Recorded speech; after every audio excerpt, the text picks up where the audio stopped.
তো আজকে আমরা একটা ব্যতিক্রমী ইফতার করবো। প্রতিদিন আসলে ভাজা পোড়া শরীরের জন্য ভালো না, আবার অনেকগুলো আইটেম রোজার মাসে বানানো কষ্টকর। তো আজকে আমরা চিন্তা করছি পয়লা বৈশাখ আসার আগেই পয়লা বৈশাখ পালন করবো ইফতারি দিই। তো এখানে হইলো কালিজিরার ভর্তা, তারপরে হইলো ইলিশ মাছের লেজের ভর্তা, বেগুনের ভর্তা, টমেটো আর আলুর ভর্তা। আর এই মরিচ ছিল মরিচ ছড়া, মরিচ এটার নাম হইলো ফিরি ফিরি।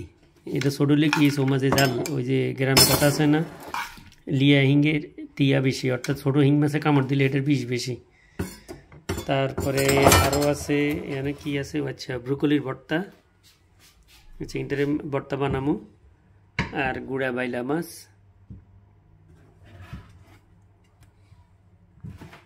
তো আজকের প্রধান আকর্ষণ হইল এই বিভিন্ন টাইপের ভর্তা দিয়া খানা। এই ভর্তা খাইলে আবার রোজার মাসে আবার ইয়ে হইতো না, আবার গ্যাস্ট্রিকের সমস্যা হইব নি আবার, দেখা যাক।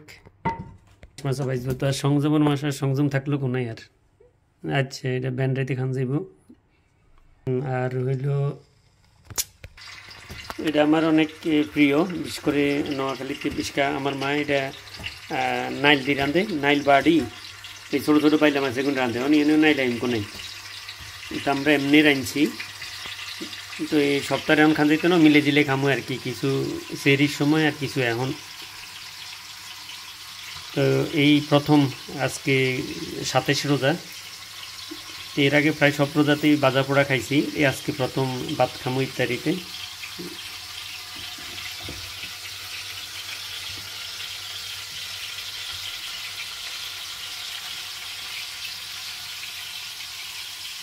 বাবুরে এই মরিচ ওরা খাইলে, এই মরিচগুলো অনেক জাল, দেখতে ছোট হলে কী হবো, কিংবা প্রচুর জাল এগুলা।